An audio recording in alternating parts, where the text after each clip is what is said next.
Champions are not born. They're forged. This is about turning the ordinary into undisputed.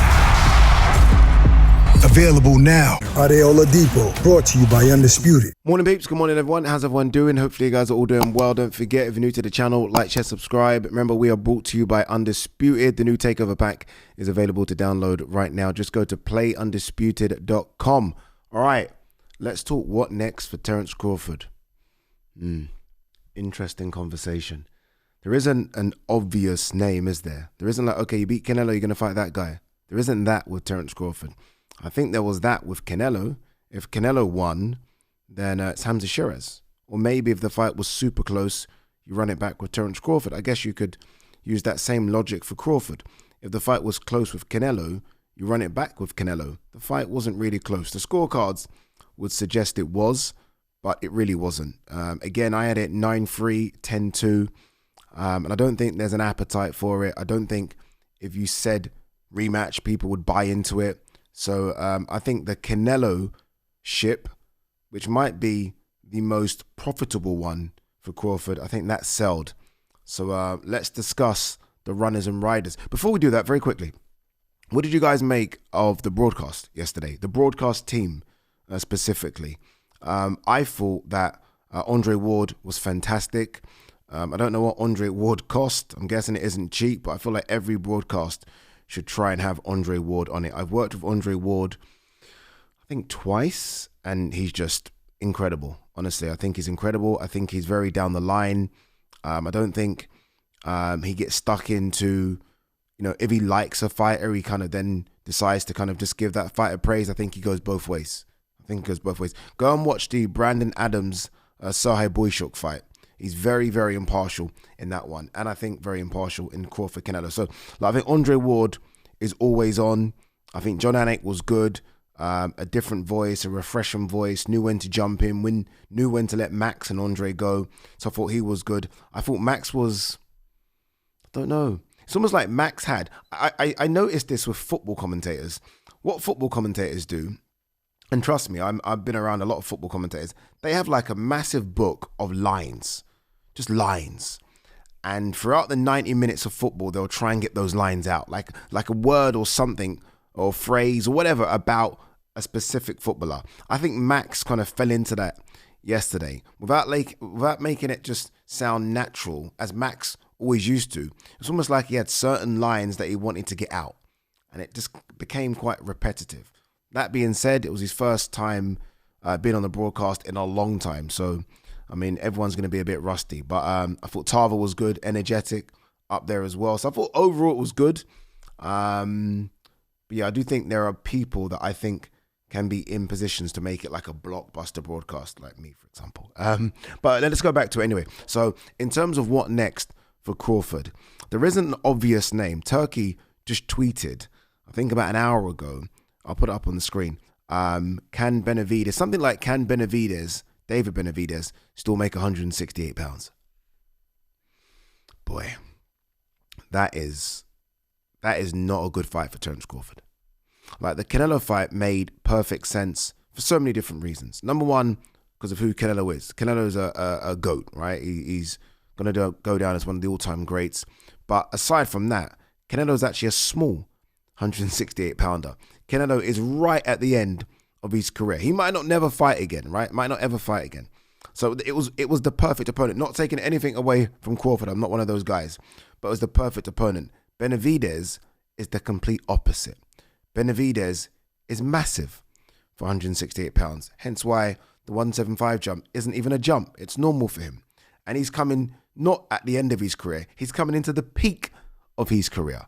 So, I don't know, man. If Crawford were to take that one, geez, I mean, this guy's got balls of steel. Balls of steel. Is that financially the biggest fight out there for him? Probably. Especially if Benavidez puts a beating on Yard. I mean, you sell it more. It's another crossover Mexican Mexican-American, African-American. Those things always sell well.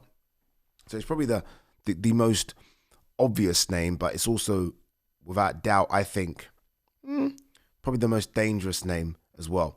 The others runners and riders, obviously I mentioned Hamza Shiraz, who was in line, I think, to fight Canelo.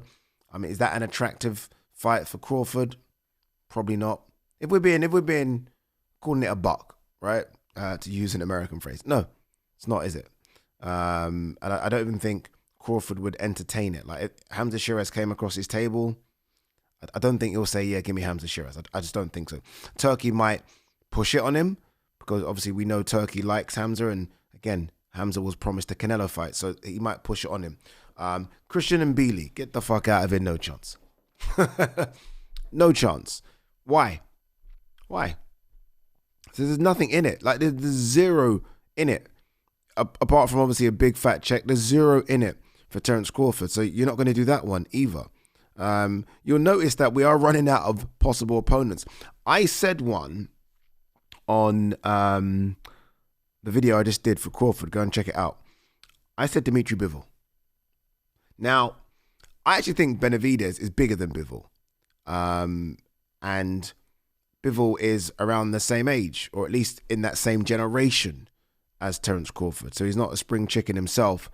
Bivol is not the biggest 175er. Trust me, I've been around them all. He's probably the smallest 175er.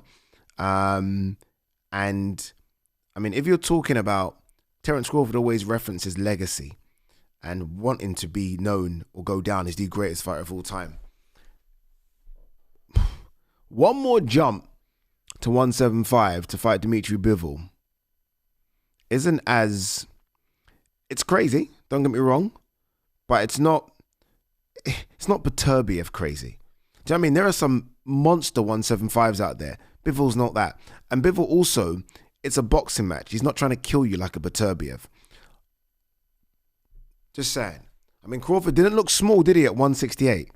You didn't look at Crawford and think, oh, you're undersized. He looked perfect for 168. To the point where I'm thinking, okay, maybe you slap a couple more pounds of muscle on that frame, get to 170, 171, roll the dice with Bivol, and try and become another weight world champion. Am I crazy? Is that crazy? I mean, look at what are the options? Feel free to chuck some options at me. I'm listening. What are the options?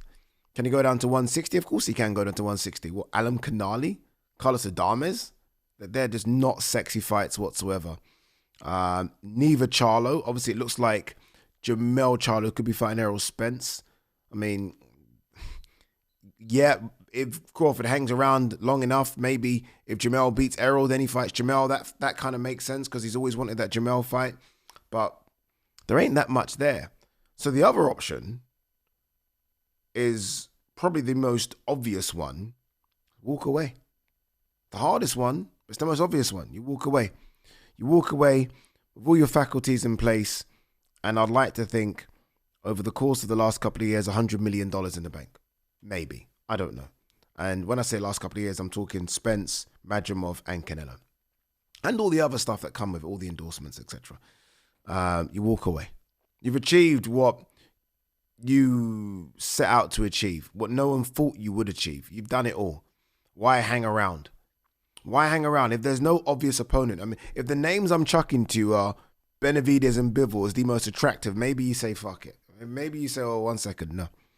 Maybe you do that. Maybe. So, I don't know. I don't know what he does. I mean, look, the only, I say obvious, the only other one, and it's an easy fight, to be honest with it, very easy, is if Chris Eubank Jr. gets past Conor Benn, Chris jumped up to 168, as he's been speaking about doing to fight Canelo, and Crawford has a fight in the UK. I don't know. I'm scratching my head to find names. There aren't that many.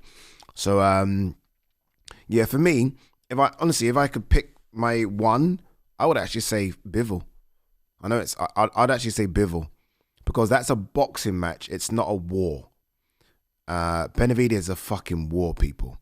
Benavidez is a war, and that's not a war I think Crawford wins. No, it really isn't. It isn't. Whereas Bivol's a boxing match, and, you know, pound for pound number 4 against pound for pound number 2 at once. Great story there. Crawford trying to go up another weight class. I mean, this guy looks fantastic at 168. Like, if he looked a bit weighty and flabby at 168, I was like, no, you know, look at his body shape. He looked incredible. He looked incredible, so that's why I said. Anyway, guys, girls, give me your thoughts. Who would you like to see Terence Crawford fight next? See you in the next video. Champions are not born. They're forged. This is about turning the ordinary into undisputed. Available now. Ade Gman, brought to you by Undisputed.